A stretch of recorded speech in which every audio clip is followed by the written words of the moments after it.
जल्द आने वाली है कैप्टन अमरिंदर सिंह की नवी टीम। एक दो दिन च पंजाब कैबिनेट का विस्तार, होणगे कई वड्डे बदलाव। परफॉर्मेंस के आधार पर कई मंत्रियों की होगी छुट्टी, तो दलितों ते दुआबे की बढ़ेगी हिस्सेदारी। हाईकमान ने फेरबदल लई कैप्टन नूं दिता फ्री हैंड। किसान अंदोलन नूं लैके अपनी ही पार्टी ते सवाल चुकण वाले अनिल जोशी ते बीजेपी का वड्डा एक्शन। 6 साल लई पार्टी चों कढिया बाहर। अनिल जोशी बोले, पार्टी का भला सोचण दी है मिलिया सिला।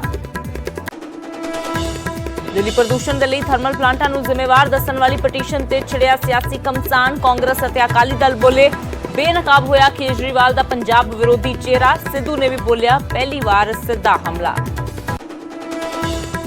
बिरसा सिंह वलटोहा के तस्करी वाले इल्जामां ते ढड्डरियां वालियां ने दिता जवाब। पूछा, गुरजीत राणो दियां अकाली लीडरां नाल फोटोआं क्यों नहीं दिखाईयां। वलटोहा नूं दित्ती चुनौती, हर तरह की जांच लई हां तैयार, जिहड़ी मर्जी एजेंसी ले आओ। 6वें पे कमीशन खिलाफ नहीं घट हो रही डॉक्टरों की नाराजगी। Joint government doctors coordination committee ने कल तो एक हफ्ते की हड़ताल का किया ऐलान।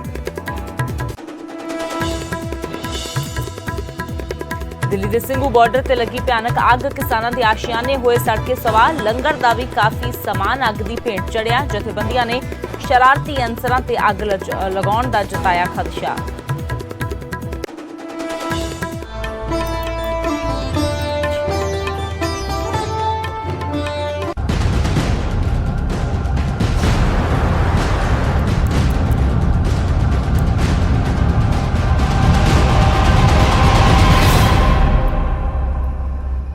सत श्री अकाल। न्यूज़ 18 पंजाब हरियाणा हिमाचल देख रहे सारे दर्शकों का स्वागत। मैं अमृत विरदी। बुलेटिन की शुरुआत करते हैं वड्डी खबर दे नाल। पंजाब कांग्रेस दे नाल जुड़ी हुई वड्डी खबर। पंजाब च कैबिनेट विस्तार का काउंटडाउन शुरू हो गया है ते अगले 1-2 दिन दे विच ही कैप्टन कैबिनेट का विस्तार कर सकते हैं। न्यूज़ 18 ते कैबिनेट विस्तार का पूरा फॉर्मूला तुहानूं दसांगे कि किस तरीके दे नाल कैबिनेट का विस्तार हो सकता है, किस दी एंट्री हो सकती है, कौन आउट हो सकता है, खराब प्रदर्शन वाले मंत्रियों की छुट्टी होगी ते दलित विधायकों को विस्तार दे विच तरजीह दी जाएगी। इस दे नाल ही दवाबा तो एक होर मंत्री की एंट्री होगी। हाईकमान ने बदलाव दे लई सीएम नूं फ्री हैंड दिता है। तो लगातार कांग्रेस का कलेश पिछले दिनों दे विच जारी रहा।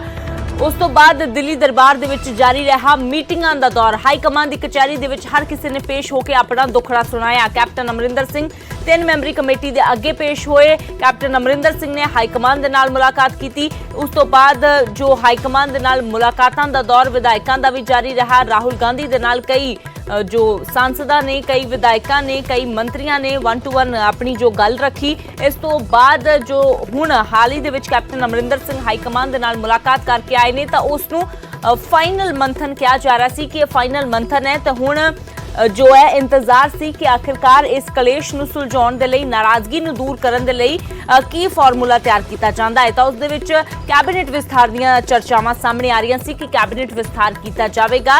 कई जो विधायक ने माफ करना, कई जो मंत्री ने जिन्हां दी परफॉर्मेंस ठीक नहीं है, उन्हां दी पिछली 4.5 साल की परफॉर्मेंस नूं देखदिआं उन्हां नूं बाहर किया जा सकता है ते कईयां नूं बाहरों अंदर लिआंदा जा सकता है। नवीं एंट्री हो सकती है। किस दी नवीं एंट्री होगी, किहड़े चेहरे अगे चल रहे हैं, किहड़े नामां दी चर्चा है, वो भी तुहानूं दस्सांगे। तां कैबिनेट विस्तार का काउंटडाउन शुरू हो गया है। अगले 1-2 दिन दे विच कैप्टन दी कैबिनेट का विस्तार हो जाएगा। कौन अंदर आउंदा है, कौन बाहर जांदा है, ये तुहानूं न्यूज़ 18 ते कैबिनेट विस्तार का पूरा फॉर्मूला दस्सांगे।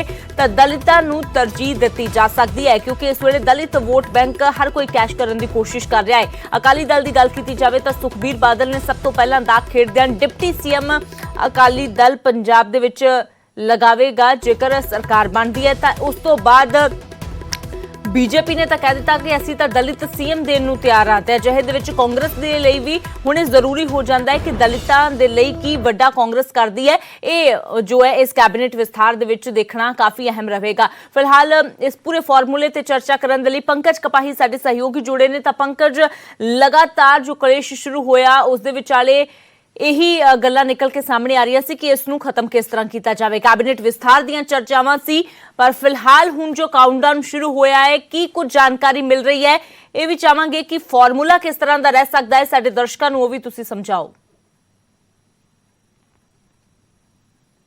ਮਾਨ ਨੇ ਕੈਪਟਨ ਅਮਰਿੰਦਰ ਸਿੰਘ ਨੂੰ ਪੂਰੀ ਤਰੀਕੇ ਦੇ ਨਾਲ ਪਾਵਰ ਦੇ ਦਿੱਤੀ ਹੈ ਕਿ ਕੈਬਨਿਟ ਦਾ ਵਿਸਤਾਰ ਕੀਤਾ ਜਾਵੇ, ਆਪਣੀ ਮਰਜ਼ੀ ਦੇ ਨਾਲ ਵਿਸਤਾਰ ਕੀਤਾ ਜਾਵੇ। ਔਰ ਦੂਸਰਾ ਕਿ ਹੁਣ ਕੈਪਟਨ ਅਮਰਿੰਦਰ ਸਿੰਘ ਐਕਸ਼ਨ ਦੇ ਮੋਡ 'ਚ ਨਜ਼ਰ ਆਉਣਗੇ। ਆਉਣ ਵਾਲੇ ਦਿਨਾਂ 'ਚ ਤੁਹਾਨੂੰ ਪਤਾ ਲੱਗੇਗਾ ਕਿ ਕਿਸ ਤਰੀਕੇ ਦੇ ਨਾਲ ਕੈਪਟਨ ਅਮਰਿੰਦਰ ਸਿੰਘ ਉਹਨਾਂ तमाम 18 ਬਿੰਦੂਆਂ ਤੇ ਕੰਮ ਕਰ ਰਹੇ ਨੇ।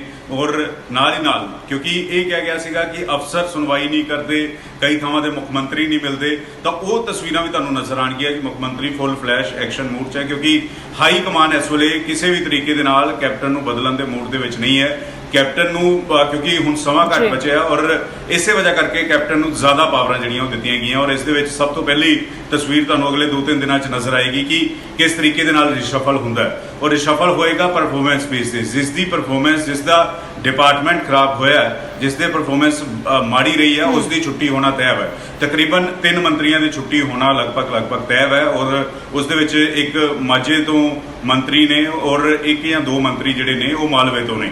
ਇਹਨਾਂ ਦੀ ਲਗਭਗ ਛੁੱਟੀ ਹੋਣਾ ਤੈਅ ਹੈ। ਔਰ ਕਿਉਂਕਿ ਇੱਕ ਨਵਾਂ ਕੰਬੀਨੇਸ਼ਨ ਤਿਆਰ ਕੀਤਾ ਜਾਏਗਾ, ਯੰਗ ਚਿਹਰਿਆਂ ਨੂੰ ਤਰਜੀਹ ਦਿੱਤੀ ਜਾਏਗੀ। ਔਰ ਉਸ ਦੇ ਵਿੱਚ ਦੁਆਬਾ ਤੋਂ ਇੱਕ ਮੰਤਰੀ ਜਿਹੜਾ ਵਾ ਉਹ ਲਗਭਗ ਬਣਨਾ ਤੈਅ ਹੈ। ਉਹ ਸੋਰਸਿਸ ਜਾਣਕਾਰੀ ਦੇ ਰਹੇ ਨੇ। ਔਰ ਇਸ ਦੇ ਵਿੱਚ ਜਾਣਕਾਰੀ ਇਹ ਵੀ ਮਿਲ ਰਹੀ ਹੈ ਕਿ ਹਿੰਦੂ ਅਤੇ ਦਲਿਤ ਕੰਬੀਨੇਸ਼ਨ ਵੀ ਬਿਹਤਰ ਤਰੀਕੇ ਦੇ ਨਾਲ ਕੀਤਾ ਜਾਏਗਾ, ਕਿਉਂਕਿ 39% ਵੋਟ ਬੈਂਕ ਦਲਿਤ ਭਾਈਚਾਰੇ ਦੀ ਹੈ। ਔਰ ਇਸ ਦੇ ਨਾਲ ਤਕਰੀਬਨ 18-20% ਹਿੰਦੂ ਭਾਈਚਾਰੇ ਦੀ ਵੋਟ ਹੈ। ਔਰ ਪਿਛਲੇ ਦਿਨਾਂ 'ਚ ਅਸੀਂ ਦੇਖਿਆ ਸੀ ਕਿ ਇਹ ਕਿਹਾ ਗਿਆ ਕਿ ਹਿੰਦੂ ਭਾਈਚਾਰੇ ਨੂੰ ਉਸ ਤਰੀਕੇ ਨਾਲ ਤਰਜੀਹ ਨਹੀਂ ਦਿੱਤੀ ਜਾ ਰਹੀ। ਤਾਂ ਨਵੀਂ ਕੈਬਨਿਟ ਦੇ ਵਿੱਚ 3 ਜਾਂ 4 ਨਵੇਂ ਚਿਹਰੇ ਜਿਹੜੇ ਨੇ ਉਹ ਆਉਣਗੇ, ਕਿਉਂਕਿ ਇੱਕ ਮਹਿਕਮਾ ਅਜੇ ਖਾਲੀ ਪਿਆ ਹੈ। ਨਵਜੋਤ ਸਿੰਘ ਸਿੱਧੂ ਵਾਲਾ ਮਹਿਕਮਾ ਅਜੇ ਵੀ ਖਾਲੀ ਪਿਆ ਹੋਇਆ ਹੈ। ਮੁੱਖ ਮੰਤਰੀ ਨੇ ਕਿਹਾ ਸੀ ਪਾਵਰ ਮੰਤਰੀ ਬਣਨਾ ਚਾਹੁੰਦੇ ਨੇ, ਸਿੱਧੂ ਤਾਂ ਪਾਵਰ ਮੰਤਰੀ ਬਣ ਜਾਣ। ਲੇਕਿਨ ਨਵਜੋਤ ਸਿੱਧੂ ਨੇ ਪਿਛਲੇ ਦਿਨਾਂ 'ਚ ਟਵੀਟ ਕੀਤਾ, ਉਹਨਾਂ ਨੇ ਕਿਹਾ ਕਿ ਪਾਵਰ ਮੰਤਰੀ ਦੀ ਕੋਈ ਪਾਵਰ ਨਹੀਂ ਹੁੰਦੀ, ਇਸ ਕਰਕੇ ਉਹ ਪਾਵਰ ਮੰਤਰੀ ਨਹੀਂ ਬਣੇ।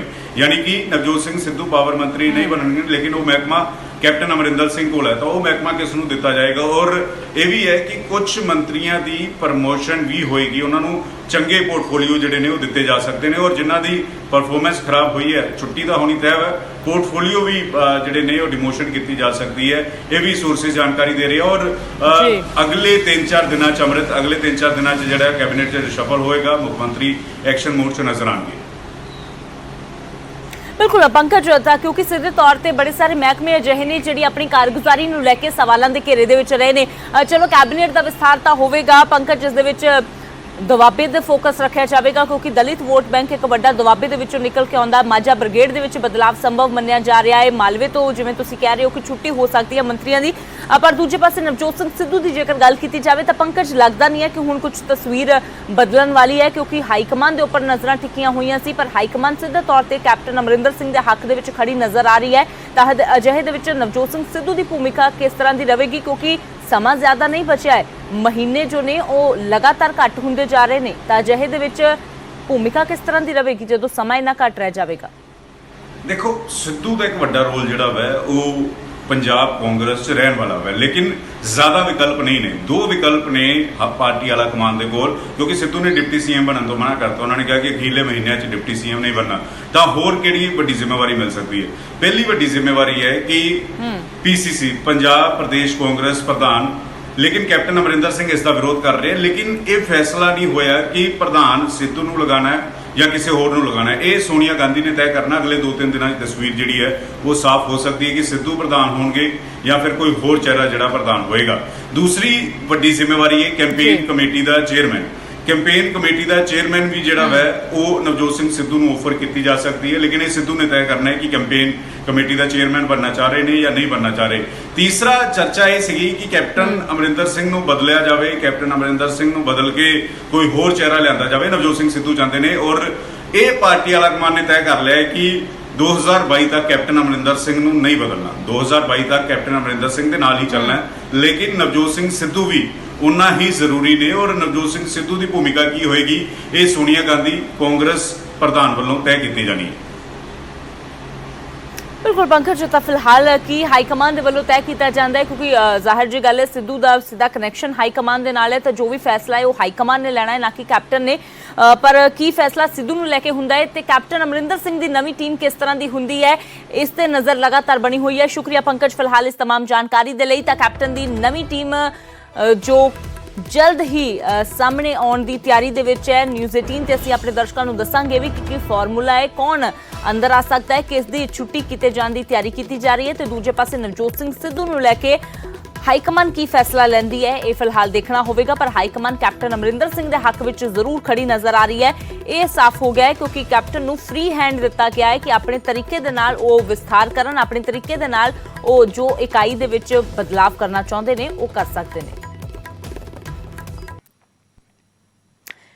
ਤਾਂ ਕੈਪਟਨ ਦੀ ਜੋ ਕੈਬਨਿਟ ਹੈ ਉਸ ਦੇ ਵਿੱਚ ਕੀ ਬਦਲਾਵ ਹੁੰਦਾ ਹੈ, ਇਸ ਦਾ ਫਾਰਮੂਲਾ ਕੀ ਹੈ, ਉਹ ਵੀ ਤੁਹਾਨੂੰ ਅਸੀਂ ਦੱਸ ਰਹੇ ਹਾਂ ਕਿ ਮਾਝਾ ਬ੍ਰਿਗੇਡ ਦੇ ਵਿੱਚ ਬਦਲਾਵ ਕੀਤਾ ਜਾ ਸਕਦਾ ਹੈ, ਯਾਨੀ ਕਿ ਮਾਝੇ ਵਾਲੇ ਪਾਸੇ ਪੁਰਾਣੇ ਮੰਤਰੀਆਂ ਦੀ ਥਾਂ ਨਵੇਂ ਚਿਹਰਿਆਂ ਦੀ ਐਂਟਰੀ ਹੋ ਸਕਦੀ ਹੈ। ਖਾਸ ਤੌਰ ਤੇ ਅੰਮ੍ਰਿਤਸਰ ਜ਼ਿਲ੍ਹੇ ਤੋਂ ਨਵੇਂ ਚਿਹਰੇ ਦੀ ਐਂਟਰੀ ਜੋ ਹੈ ਉਹ ਸੰਭਾਵੀ ਮੰਨੀ ਜਾ ਰਹੀ ਹੈ। ਦੁਆਬੇ ਦੀ ਹਿੱਸੇਦਾਰੀ ਵੀ ਵਧਾਈ ਜਾ ਸਕਦੀ ਹੈ। ਮੰਤਰੀਆਂ ਦਾ ਕੋਟਾ ਦੁਆਬੇ ਤੋਂ ਵਧੇਗਾ, ਨਾਰਾਜ਼ਗੀ ਦੂਰ ਕਰਨ ਦੀ ਕੋਸ਼ਿਸ਼ ਹੋਵੇਗੀ ਕਿਉਂਕਿ ਦੁਆਬੇ ਤੋਂ ਬੜੇ ਸਾਰੇ ਪਿਛਲੇ ਦਿਨਾਂ ਦੇ ਵਿੱਚ ਬਾਗੀ ਸੁਰ ਦੇਖਣ ਨੂੰ ਮਿਲੇ। ਦੁਆਬਾ ਕਿਉਂਕਿ ਇੱਕ ਵੱਡਾ ਦਲਿਤ ਵੋਟ ਬੈਂਕ ਵੀ ਹੈ, ਇਸ ਲਈ ਦਲਿਤ ਅਤੇ ਓਬੀਸੀ ਤੇ ਫੋਕਸ ਰਹੇਗਾ। ਸਭ ਤੋਂ ਵੱਡੇ ਵੋਟ ਬੈਂਕ ਤੇ ਨਜ਼ਰ ਰਹੇਗੀ। ਅਕਾਲੀ ਬਸਪਾ ਗੱਠਜੋੜ ਦਾ ਤੋੜ ਲੱਭਿਆ ਜਾਵੇਗਾ ਕਿਉਂਕਿ ਅਕਾਲੀ ਦਲ ਨੇ ਜਿੱਥੇ ਬਸਪਾ ਦੇ ਨਾਲ ਗੱਠਜੋੜ ਕੀਤਾ ਉੱਥੇ ਉਸ ਤੋਂ ਪਹਿਲਾਂ ਹੀ ਇਸ ਦੇ ਤੌਰ ਤੇ ਐਲਾਨ ਕਰ ਦਿੱਤਾ ਕਿ ਸਾਡੀ ਸਰਕਾਰ ਜੇਕਰ ਆਉਂਦੀ ਹੈ ਤਾਂ ਡਿਪਟੀ ਸੀਐਮ ਦਲਿਤ ਬਣਾਇਆ ਜਾਵੇਗਾ। ਤਾਂ ਅਜਿਹੇ ਦੇ ਵਿੱਚ ਕਾਂਗਰਸ ਦੇ ਲਈ ਵੀ ਇਹ ਕਾਫੀ ਵੱਡੀ ਚੁਣੌਤੀ ਹੋ ਜਾਂਦੀ ਹੈ, ਚੈਲੰਜ ਹੋ ਜਾਂਦਾ ਹੈ ਕਿ ਇਸ ਜੋ ਐਲਾਨ ਕੀਤਾ ਗਿਆ ਹੈ, ਦਾਅਵੇ ਕੀਤੇ ਜਾ ਰਹੇ ਨੇ, ਇਹਨਾਂ ਦਾ ਤੋੜ ਕੀ ਲੱਭਿਆ ਜਾਵੇ। ਤਾਂ ਦਲਿਤ ਦਾ ਤੋੜ ਦਲਿਤ ਹੀ ਲੱਭਿਆ ਜਾਵੇਗਾ, ਇਹ ਇਸ ਵੇਲੇ ਕਾਂਗਰਸ ਕੋਸ਼ਿਸ਼ ਕਰ ਰਹੀ ਹੈ।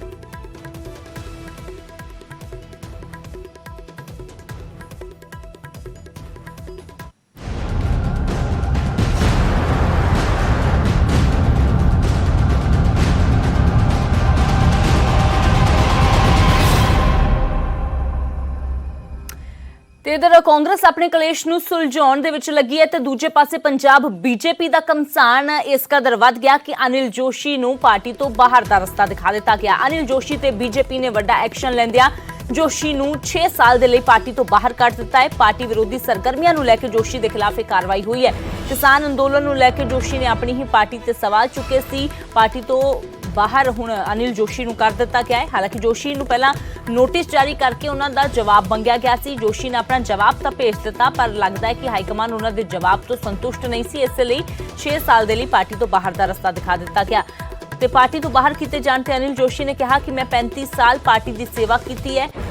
ਕਿਸਾਨਾਂ ਦੀ ਆਵਾਜ਼ ਚੁੱਕਣ ਤੇ ਪਾਰਟੀ ਤੋਂ ਮੈਨੂੰ ਬਾਹਰ ਕਰ ਦਿੱਤਾ ਗਿਆ ਹੈ। ਇਹ ਮੈਨੂੰ ਸਿਲਾ ਮਿਲਿਆ ਹੈ ਮੇਰੀ 35 ਸਾਲ ਦੀ ਸੇਵਾ ਦਾ। ਨਾਲ ਹੀ ਪੰਜਾਬ ਦੀ ਇਕਾਈ ਦੀ ਲੀਡਰਸ਼ਿਪ ਤੇ ਵੀ ਅਨਿਲ ਜੋਸ਼ੀ ਦੇ ਵੱਲੋਂ ਸਵਾਲ ਚੁੱਕੇ ਗਏ ਨੇ। ਦੇਖੋ, ਅਨਿਲ ਜੋਸ਼ੀ ਜੀ ਪਿਛਲੇ ਸਮੇਂ ਤੋਂ ਲਗਾਤਾਰ ਪਾਰਟੀ ਦੀਆਂ ਵਿਰੋਧੀ ਗਤੀਵਿਧੀਆਂ ਦੇ ਵਿੱਚ ਲੱਗੇ ਹੋਏ ਸੀਗੇ ਔਰ ਬੜੇ ਦੁੱਖ ਨਾਲ ਇਹ ਗੱਲ ਕਹਿਣੀ ਪੈ ਰਹੀ ਹੈ ਕਿ ਉਹਨਾਂ ਕੋਲ ਹਰ ਸਥਾਨ ਬਿਲਕੁਲ ਫ੍ਰੀ ਸੀਗਾ।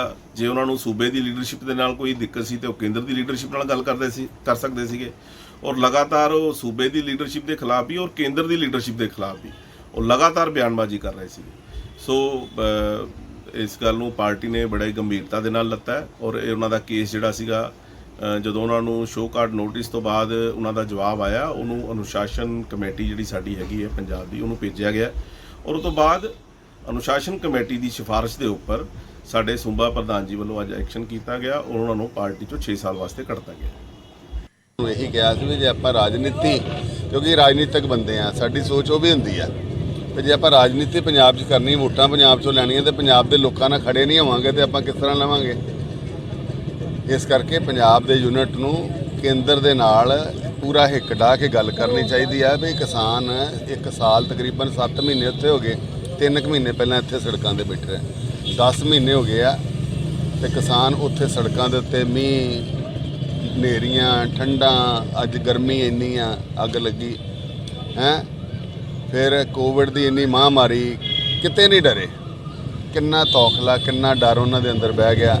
ਜਾਂ ਤਾਂ ਸਮਝਾ ਲਓ ਤੇ ਜਾਂ ਸਮਝ ਲਓ ਵੀ ਜੇ ਮੈਂ ਇਹ ਨਹੀਂ ਆਂਦਾ ਕੋਈ ਰੱਦ ਕਰੋ ਜਾਂ ਕੁਛ ਕਰੋ, ਉਹਨਾਂ ਨੂੰ ਬਿਠਾਓ, ਪ੍ਰੇਮ ਪਿਆਰ ਦੇ ਨਾਲ ਗੱਲ ਕਰਕੇ ਕਿਸੇ ਵੀ ਲੈਵਲ ਤੇ ਇਹਨੂੰ ਸੈਟੀਸਫਾਈ ਕਰਨਾ, ਮੁਕਾਉਣਾ ਜ਼ਰੂਰੀ ਆ। ਬਹੁਤ ਲੰਬਾ ਹੋ ਗਿਆ ਹੈ। ਉਹੀ ਗੱਲ ਹੈ ਨਾ, ਉਹ ਨਹੀਂ ਗੱਲ ਸਮਝ ਆਈ। ਧੰਨਵਾਦ ਇਹਨਾਂ ਦਾ। ਮੈਂ ਤੇ 35 ਸਾਲ ਪਾਰਟੀ 'ਚ ਖੂਨ ਪਸੀਨਾ ਲਾਇਆ, ਪਾਰਟੀ ਦਾ ਕੰਮ ਕਰਦਿਆਂ ਮੇਰੇ ਤੇ ਗੋਲੀਆਂ ਚੱਲੀਆਂ, ਮੇਰੀ ਗੱਡੀ ਸੜੀ। ਪਾਰਟੀ ਦਾ ਕੰਮ ਕਰਦਿਆਂ ਮੈਂ ਮਿਨਿਸਟਰ ਸੀ, ਮੇਰੇ ਭਰਾ ਤੇ ਗੋਲੀਆਂ ਚੱਲੀਆਂ। ਮੈਂ ਹਾਲੇ ਮੰਡਲ ਪ੍ਰਧਾਨ ਬਣਿਆ ਸੀ 2000 ਸਨ ਦੇ ਵਿੱਚ ਤੇ ਮੈਂ ਵਾਜਪਾਈ ਸਾਹਿਬ ਦਾ ਪੁਤਲਾ ਨਹੀਂ ਸੀ ਸੜਨ ਦਿੱਤਾ। 400-500 ਕਾਂਗਰਸ ਦੇ ਲੋਕ ਸੀ ਜਿਹੜੇ ਪੁਤਲਾ ਸਾੜਨ ਲੱਗੇ। ਤਹਿਲਕਾ ਕਾਂਡ ਹੋਇਆ ਸੀ ਜਦੋਂ ਬੰਗਾਰੂ ਲక్ష్మణ ਜੀ ਵਾਲਾ, ਤੇ ਵਾਜਪਾਈ ਸਾਹਿਬ ਦੀ ਸਰਕਾਰ ਸੀ। ਉਹ ਨਹੀਂ ਸੀ ਸੜਨ ਦਿੱਤਾ। ਮੈਂ ਇਸ ਮਤਲਬ ਹਿਸਾਬ ਦੇ ਨਾਲ ਇਸ ਲੈਵਲ ਤੱਕ ਕੰਮ ਕੀਤਾ ਵਾ ਇੰਨਾ ਜੁਰਤ ਦੇ ਨਾਲ ਪਾਰਟੀ ਤੇ ਦਿਹਾਤਾਂ ਦੇ ਵਿੱਚ ਮੈਂ ਇੱਕ ਪਿੰਡ ਪਾਰਟੀ ਖੜੀ ਕੀਤੀ ਸੀ ਤੇ ਮੇਰੀ ਤਪੱਸਿਆ ਜਿਹੜੀ ਆ ਉਹ ਪਾਰਟੀ ਦੇ ਵਿੱਚ ਅੱਜ ਇਹਨਾਂ ਨੇ ਇੱਕ ਝਟਕੇ 'ਚ ਖਤਮ ਕਰਤੀ ਆ। ਕਿਉਂ ਕਿ ਮੈਂ ਕਿਸਾਨਾਂ ਦੇ ਹੱਕ 'ਚ ਹਾ ਦਾ ਨਾਰਾ ਮਾਰਿਆ। ਤਾਂ ਅਨਿਲ ਜੋਸ਼ੀ ਆਪਣੇ ਦਿਲ ਦਾ ਦਰਦ ਬਾਹਰ ਕੱਢਦੇ ਆ ਇਹ ਕਹਿੰਦੇ ਨਜ਼ਰ ਆਏ ਕਿ ਮੈਂ ਜੋ ਸੇਵਾ ਕੀਤੀ ਹੈ ਉਸ ਦਾ ਸਿਲਾ ਮੈਨੂੰ ਮਿਲਿਆ ਹੈ। ਨਿਊਜ਼ 18 ਪੰਜਾਬ ਦੇ ਨਾਲ ਗੱਲ ਕਰਦੇ ਅਨਿਲ ਜੋਸ਼ੀ ਨੇ ਕਿਹਾ ਕਿ ਉਹਨਾਂ ਨੂੰ ਪੰਜਾਬ ਦੇ ਭਲੇ ਦੀ ਗੱਲ ਕਰਨ ਤੇ ਫਖਰ ਹੈ, ਬੇਸ਼ੱਕ ਇਸ ਦੇ ਲਈ ਉਹਨਾਂ ਨੂੰ ਪਾਰਟੀ ਤੋਂ ਬਾਹਰ ਹੀ ਕਿਉਂ ਨਾ ਹੋਣਾ ਪਿਆ ਹੋਵੇ। ਸੀ ਵੀ ਸ਼ਾਇਦ ਇਹ ਮੇਰੀ ਗੱਲ ਸੁਣ ਲੈਣ ਤੇ ਪਾਰਟੀ ਨੂੰ ਮੈਂ ਤਾਂ ਬਚਾਉਣ ਦੀ ਗੱਲ ਕਰਦਾ ਪਿਆ ਸੀ, ਪਰ ਇਹਨਾਂ ਨੇ ਉਹ ਗੱਲ ਨਹੀਂ ਮੇਰੀ ਸੁਣੀ। ਮੇਰੀ 35 ਸਾਲਾਂ ਦੀ ਤਪੱਸਿਆ ਸੰਗਠਨ ਦੇ ਵਿੱਚ ਤੇ ਪਾਰਟੀ ਦੇ ਵਿੱਚ ਜਿਹੜੀ 1 ਮਿੰਟ ਦੇ ਵਿੱਚ ਖਤਮ ਕਰਤੀ ਹੈ। ਮੈਂ ਇਹਨਾਂ ਨੂੰ ਜਵਾਬ ਦਿੱਤਾ ਜਿਹੜਾ ਉਹਦੇ 'ਚ ਵੀ ਕਿਹਾ ਹੈ ਕਿ ਕਿਸਾਨਾਂ ਦੀ ਗੱਲ ਕਰਨਾ ਅਨੁਸ਼ਾਸਨਹੀਨਤਾ ਵਾ, ਕਿ ਪੰਜਾਬ ਦੇ ਜਿਹੜਾ ਵਾ ਵਪਾਰੀ ਜਾਂ ਜਿਹੜੇ ਪੀੜਤ ਲੋਕ ਆ ਉਹਨਾਂ ਦੀ ਗੱਲ ਕਰਨਾ, ਪੰਜਾਬ ਦੇ ਮੁੱਦਿਆਂ ਦੀ ਗੱਲ ਕਰਨਾ ਅਨੁਸ਼ਾਸਨਹੀਨਤਾ ਵਾ। ਵਰਕਰ ਨੂੰ ਕੁੱਟ ਪੈ ਰਹੀ ਹੈ, ਜੋ ਬਿਜਤੀ ਉਹਦੀ ਹੋ ਰਹੀ, ਕੱਪੜੇ ਲਾਏ ਜਾ ਰਹੇ ਆ, ਉਹਨੂੰ ਬਚਾਉਣ ਦੀ ਕਰਕੇ ਇਹ ਮਸਲਾ ਜਲਦੀ ਹੱਲ ਕਰਵਾਓ, ਇਹ ਕਹਿਣਾ ਜਿਹੜਾ ਵਾ ਇਹ ਅਨੁਸ਼ਾਸਨਹੀਨਤਾ ਵਾ। ਮੈਂ ਇਹ ਜਵਾਬ ਦਿੱਤਾ ਸੀ, ਪਰ ਜਿਹੜੇ ਜ਼ਿੰਮੇਵਾਰ ਸੀ ਤੁਸੀਂ ਇਹ ਵੇਖੋ ਕਿ ਇਸ ਮੁੱਦੇ ਨੂੰ ਇੰਨਾ ਵੱਡਾ ਹੋ ਗਿਆ, ਇਹ ਇੱਥੇ ਹੀ ਹੱਲ ਹੋ ਜਾਣਾ ਸੀ। 2 ਡਿਮਾਂਡ ਸੀਗੀਆਂ ਉਸ ਵੇਲੇ, ਇੱਕ ਇਹ ਆ ਵੀ SDM ਕਿਸਾਨਾਂ ਦੀਆਂ ਇੱਥੇ 2 ਡਿਮਾਂਡਾਂ ਸੀ ਜੋ ਪੰਜਾਬ 'ਚ ਸੀ ਵੀ ਇੱਕ SDM ਤੋਂ ਸਾਨੂੰ ਕੋਰਟ ਦੀ ਜਿਹੜੀ ਆ ਅਧਿਕਾਰ ਦਿਵਾਓ ਤੇ ਇੱਕ ਜਿਹੜਾ ਸੀ ਉਹ MSP ਦੀ ਗਰੰਟੀ। ਤੇ MSP ਤੇ 100% ਇੱਥੇ ਅੱਗੇ ਹੀ ਆ, ਕਣਕ ਵੀ 100% ਸਰਕਾਰੀ ਖਰੀਦ ਆ, ਝੋਨੇ ਦੀ ਵੀ 100% ਸਰਕਾਰੀ ਖਰੀਦ ਆ। ਇੱਥੇ ਮਸਲਾ ਹੱਲ ਹੋ ਜਾਣਾ ਸੀ ਤੇ ਜ਼ਿੰਮੇਵਾਰ ਆ ਪੰਜਾਬ ਪ੍ਰਧਾਨ ਅਸ਼ਵਨੀ ਸ਼ਰਮਾ ਤੇ ਉਹਨਾਂ ਦੀ ਟੀਮ ਜਿਨ੍ਹਾਂ ਨੇ ਸਹੀ ਫੀਡਬੈਕ ਨਹੀਂ ਦਿੱਤੀ। ਤਾਂ ਅਨਿਲ ਜੋਸ਼ੀ ਤੇ ਐਕਸ਼ਨ ਹੋਇਆ ਹੈ। ਅਨਿਲ ਜੋਸ਼ੀ ਦੇ ਤੁਹਾਨੂੰ ਉਹ ਪੁਰਾਣੇ ਬਿਆਨ ਵੀ ਸੁਣਾਉਂਦੇ ਆ ਜਿਨ੍ਹਾਂ ਨੂੰ ਆਧਾਰ ਬਣਾ ਕੇ ਪਾਰਟੀ ਦੇ ਵੱਲੋਂ ਉਹਨਾਂ ਤੇ ਐਕਸ਼ਨ ਕੀਤਾ ਗਿਆ ਤੇ 6 ਸਾਲ ਦੇ ਲਈ ਬਾਹਰ ਦਾ ਰਸਤਾ ਦਿਖਾ ਦਿੱਤਾ ਗਿਆ। ਕਰ ਲਈ ਮੈਂ ਦਿੱਲੀ ਜਾ ਕੇ ਵੀ ਆਪਣੇ 1-2 ਲੀਡਰਾਂ ਨਾਲ ਗੱਲ ਕਰਨ ਦੀ ਕੋਸ਼ਿਸ਼ ਕੀਤੀ ਸ਼ੁਰੂ 'ਚ, ਉਦੋਂ ਹਾਲੇ ਪੰਜਾਬ ਸੀ ਇਹ ਗੱਲ, ਤੇ ਮੈਨੂੰ ਲੱਗਾ ਕਿ ਇੱਥੇ ਗੱਲ ਕਰਨ ਦਾ ਮੇਰਾ ਕੋਈ ਮੁੱਲ ਨਹੀਂ ਗਾ, ਕਿਉਂਕਿ ਮੇਰੇ ਕੋਲ ਕੋਈ ਪੋਸਟ ਵੀ ਨਹੀਂ ਐਸੀ ਹੈਗੀ। ਮੈਂ ਆਪਣੀ ਪੰਜਾਬ ਦੀ ਲੀਡਰਸ਼ਿਪ ਨਾਲ, ਪੰਜਾਬ ਪ੍ਰਧਾਨ ਨਾਲ ਫੋਨ ਤੇ ਬਹੁਤ ਵਾਰੀ ਗੱਲ ਕੀਤੀ ਵੀ ਜਿੰਨੇ ਵੀ ਸਾਡੇ ਲੀਡਰ ਹੈਗੇ ਆ, ਬਿਨਾਂ ਸ਼ੱਕ ਉਹ ਹਾਰੇ ਆ, ਜਿੱਤੇ ਆ, MLA ਰਹੇ, ਮਿਨਿਸਟਰ ਰਹੇ ਆ, ਉਹਨਾਂ ਨੂੰ ਬੁਲਾਓ, ਇੱਕ ਸਾਰੀ ਮੀਟਿੰਗ ਕਰੋ, ਹਰ ਇੱਕ ਦੇ ਮਨ ਦੀ ਗੱਲ ਸੁਣੋ। ਹਰ ਏਰੀਏ 'ਚੋਂ ਬੰਦਾ ਆਊਗਾ ਨਾ, ਹਰ ਏਰੀਏ ਦੇ ਲੋਕਾਂ ਦੀ ਭਾਵਨਾ ਆਊਗੀ ਤੇ ਕੰਸੈਂਸਸ ਬਣਾ ਕੇ ਭਾਵੇਂ ਸਾਰਿਆਂ ਨੂੰ ਦਿੱਲੀ ਲੈ ਚਲੋ। ਮੈਂ ਪੰਜਾਬ ਦੇ ਲੀਡਰਸ਼ਿਪ ਨੂੰ ਇਹ ਕਹੂੰਗਾ ਵੀ ਇਹ ਅਸੀਂ ਆਪਣੀ ਚਲੋ ਬਾਕੀ ਚੀਜ਼ਾਂ ਛੱਡ ਵੀ ਦਈਏ ਨਾ, ਆਪਾਂ ਸਿੰਸੈਰਿਟੀ ਨਹੀਂ ਸ਼ੋਅ ਕਰ ਪਾਏ ਵੀ ਪੰਜਾਬ ਦਾ ਮਸਲਾ ਹੱਲ ਕਰਾਉਣ ਵਾਸਤੇ ਅਸੀਂ ਸਿੰਸੀਅਰ ਹਾਂ। ਮੈਂ ਕਿਹਾ 10 ਦਿਨ ਦੇ ਵਿੱਚ ਇਹ ਸਟੈਂਡ ਲੈ ਲੈਣ, ਹਫ਼ਤੇ 'ਚ 10 ਦਿਨਾਂ 15 ਦਿਨਾਂ ਸਟ੍ਰੈਟਜੀ ਬਣਾ ਕੇ ਤੇ ਸਾਰੇ ਪੰਜਾਬ ਦੀ BJP ਨਾਲ ਚੱਲਣ ਨੂੰ ਤਿਆਰ ਆ। ਅਸੀਂ ਪੰਜਾਬ ਦੀ ਗੱਲ ਸਾਰੇ ਜ਼ੋਰ ਸ਼ੋਰ ਨਾ ਕਰੀਏ, ਜਿਸ ਤਰ੍ਹਾਂ ਕਿਸਾਨ ਐਡਾ ਵੱਡੇ ਰੂਪ ਦੇ ਵਿੱਚ ਗਏ, ਅਸੀਂ ਵੱਡੇ ਰੂਪ 'ਚ ਜਾ ਕੇ ਦਿੱਲੀ ਗੱਲ ਕਰਦੇ। ਤਾਂ ਨਾਰਾਜ਼ਗੀ ਹੈ ਕਿ ਜਿਹੜੇ ਵੱਡੇ ਅਹੁਦਿਆਂ ਤੇ ਲੀਡਰ ਬੈਠੇ ਨੇ ਉਹ ਤਾਂ ਪੰਜਾਬ ਦੀ ਗੱਲ ਕੇਂਦਰ ਤੱਕ ਪਹੁੰਚਾਈ। ਇਹਨਾਂ ਨੂੰ ਕੁਰਸੀ ਦਾ ਲਾਲਚ ਫਿਰ ਛੱਡਣਾ ਪਊਗਾ, ਪ੍ਰਧਾਨਗੀ ਦਾ, ਜਨਰਲ ਸੈਕਟਰੀ, ਦੂਜੀਆਂ ਗੱਲਾਂ ਇਹ ਜਿੱਦਣ ਛੱਡ ਦੇਣਗੇ ਨਾ, ਇਹ ਪੰਜਾਬ ਦੀ ਸਹੀ ਭਾਵਨਾ ਉਸ ਦਿਨ ਦਿੱਲੀ ਪਹੁੰਚ ਜੂਗੀ। ਨਹੀਂ ਲੈਂਦੇ ਤਾਂ ਫਿਰ ਤੁਹਾਡਾ ਨਹੀਂ ਤਾਂ ਫਿਰ ਮੈਂ ਗੱਲ ਕਰੂੰਗਾ, ਮੈਂ ਸਾਰੇ ਪੰਜਾਬ ਦਾ ਦੌਰਾ ਕਰੂੰਗਾ, ਮੈਂ ਸਾਰੇ ਪੰਜਾਬ ਦੇ ਲਾਈਕ ਮਾਈਂਡਡ ਜਿਹੜੇ ਚਾਹੁੰਦੇ ਪੰਜਾਬ ਦੀ ਸਮੱਸਿਆ ਹੋਵੇ ਮੈਂ ਹੱਲ ਕਰਨ ਵਾਸਤੇ ਉਹਦੇ ਨਾ ਵੀ ਇਹਦੇ 'ਚ ਸਭ ਤੋਂ ਵੱਡਾ ਰੋਲ ਜਿਹੜੀ ਹੈ ਨਾ ਕਟੂ ਭਾਸ਼ਾ ਜਿਹਨੂੰ ਆਂਦੇ ਆ, ਖੁੰਦਕੀ ਭਾਸ਼ਾ, ਜ਼ਹਿਰੀਲੀ ਭਾਸ਼ਾ ਜਿਹੜੀ ਗਰੇਵਾਲ ਸਾਹਿਬ ਨੇ ਵਰਤੀ ਆ ਨਾ ਪੰਜਾਬ ਦੇ ਕਿਸਾਨਾਂ ਪ੍ਰਤੀ, ਉਹ ਰੋਲ ਉਹਦਾ ਜ਼ਿੰਮੇਵਾਰ ਆ। 80% ਤੇ ਜਿਹੜਾ ਰੋਹ ਆ ਨਾ ਇਸ ਭਾਸ਼ਾ ਕਰਕੇ ਜਿਹੜਾ ਝੱਲਣਾ ਪੈ ਰਿਹਾ ਵਰਕਰਾਂ ਨੂੰ। ਇੱਕ ਬੰਦਾ ਇਹਨਾਂ ਦਾ ਕੰਪੇਨ ਤੇ ਕਰਕੇ ਆਵੇ, ਇਸ਼ਤਿਹਾਰ ਫੜੇ, ਇਲੈਕਸ਼ਨ ਕੰਪੇਨ ਕਰਕੇ ਆ BJP ਨੂੰ ਵੋਟ ਪਾਇਓ, ਝੰਡੇ ਲੈ ਜਾਣ 4 ਤੇ ਬਗੈਰ ਸਿਕਿਉਰਿਟੀ ਤੋਂ ਜਾਣ, 2-4 ਲੈ ਵੀ ਜਾਣ ਸਿਪਾਹੀ, ਕੋਈ ਗੱਲ ਨਹੀਂ, 4-5 ਸਿਕਿਉਰਿਟੀ ਨਾਲ ਹੀ ਚੱਲ ਜਾਣ। ਜਾਓ ਇਹਨਾਂ ਕੋਲ ਕਿਸੇ ਪਿੰਡ ਜਾ ਕੇ ਕੰਪੇਨ ਕਰ, ਸਿਕਿਉਰਿਟੀ ਨਾ ਕਰ। ਹੁਣ ਦੱਸੋ ਫਿਰ ਇਹ ਵਰਕਰ ਨੂੰ ਕਹਿਣ ਤੂੰ ਜਾ, ਅਸੀਂ ਵੀ ਹੋ ਕੇ ਆਏ ਆ, ਵਰਕਰ ਦਾ ਮਨੋਬਲ ਵਧੂਗਾ। ਤੇ ਉਧਰ ਅਨਿਲ ਜੋਸ਼ੀ ਨੂੰ ਹੁਣ ਪਾਰਟੀ ਤੋਂ ਬਾਹਰ ਦਾ ਰਸਤਾ ਦਿਖਾ ਦਿੱਤਾ ਗਿਆ ਹੈ, ਪਰ ਉਹਨਾਂ ਨੇ ਕਿਹਾ ਹੈ ਕਿ ਮੈਨੂੰ ਫਖਰ ਹੈ ਕਿ ਮੈਂ ਕਿਸਾਨਾਂ ਦੀ ਆਵਾਜ਼ ਚੁੱਕੀ ਹੈ, ਬੇਸ਼ੱਕ ਉਸ ਦੇ ਲਈ ਮੈਨੂੰ ਬਾਹਰ ਹੋਣਾ ਪਿਆ ਹੈ। ਉਧਰ ਹੁਣ ਗੱਲ ਕਰਦੇ ਹਾਂ ਦਿੱਲੀ ਸਰਕਾਰ ਦੀ, ਜਿਸ ਦੀ ਪਟੀਸ਼ਨ ਨੂੰ ਲੈ ਕੇ ਸਿਆਸੀ ਘਮਸਾਨ ਛਿੜਿਆ ਹੋਇਆ ਹੈ। तमाम ਵਿਰੋਧੀ ਪਾਰਟੀਆਂ ਇਲਜ਼ਾਮ ਲਗਾ ਰਹੀਆਂ ਨੇ ਕਿ ਕੇਜਰੀਵਾਲ ਬਿਜਲੀ ਸੰਕਟ ਵਿਚਾਲੇ ਪੰਜਾਬ ਦੇ ਪਾਵਰ ਪਲਾਂਟ ਬੰਦ ਕਰਵਾਉਣਾ ਚਾਹੁੰਦੇ ਨੇ। ਦੂਜੇ ਪਾਸੇ ਪੰਜਾਬ ਇਕਾਈ ਦਿੱਲੀ ਸਰਕਾਰ ਦਾ ਬਚਾਅ ਕਰਦੀ ਨਜ਼ਰ ਆ ਰਹੀ ਹੈ। ਚਿਹਰਾ ਨੰਗਾ ਹੋ ਗਿਆ, ਆ ਕੇਜਰੀਵਾਲ ਦੀ ਆ ਸਾਜ਼ਿਸ਼ ਤੇ ਪਰਦਾਫਾਸ਼ ਹੋ ਗਿਆ। ਆ ਕੇਜਰੀਵਾਲ ਆ ਸੁਪਰੀਮ ਕੋਰਟ 'ਚ ਕੀ ਕਹਿ ਰਿਹਾ ਜਾ ਕੇ, ਕਹਿੰਦਾ ਪੰਜਾਬ 'ਚ ਤਾਂ ਕਿ ਬਿਜਲੀ ਦਾ ਸੰਕਟ ਹੋਰ ਗਹਿਰਾ ਏ, ਪੰਜਾਬ ਦੇ ਪਲਾਂਟ ਬੰਦ ਕਰਾ ਦਿਓ ਬਿਜਲੀ ਦੇ, ਇੱਥੇ ਸਾਡੇ ਪੋਲੂਸ਼ਨ ਫੈਲ ਰਿਹਾ ਹੈ। ਇਹ ਸ਼ਰਮ ਕਰਨੀ ਚਾਹੀਦੀ ਕੇਜਰੀਵਾਲ ਨੂੰ। इस तरह पंजाब के खिलाफ केजरीवाल षड्यंत्र कर रहे हैं और अब पर्दाफाश होया केजरीवाल पंजाब का दुश्मन है, पंजाबीयत का दुश्मन है। हमेशा ही केजरीवाल साहब ने पंजाब पंजाबीयत और पंजाब वास्ते उल्टा ही सोचा है और ये जी PIL का अज पर्दाफाश होया है तो समझ आता है कि किड्डा वड्डा षड्यंत्र आम आदमी पार्टी और अरविंद केजरीवाल पंजाब के खिलाफ खेल रहे। ਕੇਜਰੀਵਾਲ ਸਾਹਿਬ ਨੇ ਸੁਪਰੀਮ ਕੋਰਟ ਦੇ ਵਿੱਚ ਪੰਜਾਬ ਦੇ ਥਰਮਲ ਪਲਾਂਟ ਬੰਦ ਕਰਨ ਵਾਸਤੇ ਜਿਹੜੀ PIL ਪਾਈ ਹੈ ਉਹ ਮੈਂ ਸਮਝਦਾ ਪੰਜਾਬ ਦੇ ਨਾਲ ਬਹੁਤ ਵੱਡਾ ਵਿਸ਼ਵਾਸਘਾਤ ਹੈ, ਬੜੀ ਵੱਡੀ ਸਾਜ਼ਿਸ਼ ਹੈ ਕਿ ਜਿਹੜਾ ਪਹਿਲਾਂ ਹੀ ਬਿਜਲੀ ਦਾ ਵੱਡਾ ਸੰਕਟ ਹੈ ਉਹਨੂੰ ਹੋਰ ਗੰਭੀਰ ਕਰਕੇ ਇਹਦੇ ਉੱਤੇ ਗੰਦੀ ਰਾਜਨੀਤੀ ਕੀਤੀ ਜਾਵੇ। ਭਾਰਤ ਦੇਸ਼ ਦੇ ਸਾਰੇ ਮੁੱਖ ਮੰਤਰੀ ਸਾਹਿਬਾਨਾਂ ਵਿੱਚੋਂ ਸਿਰਫ ਇੱਕ ਮਾਣਯੋਗ ਸ਼੍ਰੀ ਅਰਵਿੰਦ ਕੇਜਰੀਵਾਲ ਆ ਜਿਹਨੇ ਸਾਡੇ ਬੱਚਿਆਂ ਦੀ ਸਿਹਤ, ਸਾਡੇ ਆਉਣ ਵਾਲੀਆਂ ਪੀੜ੍ਹੀਆਂ ਦੀ ਸਿਹਤ ਦੇ ਲਈ ਚਿੰਤਾ ਵਿਅਕਤ ਕੀਤੀ ਹੈ ਤੇ ਸੁਪਰੀਮ ਕੋਰਟ ਦੇ ਵਿੱਚ ਗੁਹਾਰ ਲਵਾਈ ਕਿ ਜਿਹੜੇ ਪੋਲਿਊਸ਼ਨ ਕਰਦੀਆਂ ਜਿਹੜੀਆਂ ਯੂਨਿਟਾਂ ਉਹਨਾਂ ਨੂੰ ਅਪਗ੍ਰੇਡ ਕਰਾਇਆ ਜਾਵੇ ਔਰ ਅਰਵਿੰਦ ਕੇਜਰੀਵਾਲ ਦੀ ਸਾਡੀਆਂ ਆਉਣ ਵਾਲੀ ਪੀੜ੍ਹੀਆਂ ਦੇ ਪ੍ਰਤੀ ਜਿਹੜੀ ਇਸ ਚਿੰਤਾ ਨੂੰ ਬਾਦਲ ਦਲ ਤੇ ਇਹ ਕਾਂਗਰਸੀ ਜਿਹੜਾ ਲੋਟੂ ਦਲ ਹੈ ਇਹਨਾਂ ਨੇ ਦੇਖੋ ਕਿਸ ਤਰ੍ਹਾਂ ਲੋਕਾਂ ਦੀ ਮੀਡੀਆ ਦੇ ਵਿੱਚ ਜਾ ਕੇ ਕਿਸ ਤਰ੍ਹਾਂ ਪ੍ਰਚਾਰ ਕਰ ਰਹੇ ਆ। ਤੇ ਫਿਲਹਾਲ ਇੱਕ ਛੋਟੇ ਜਿਹੇ ਬ੍ਰੇਕ ਦੇ ਲਈ ਰੁਕਦੇ ਹਾਂ।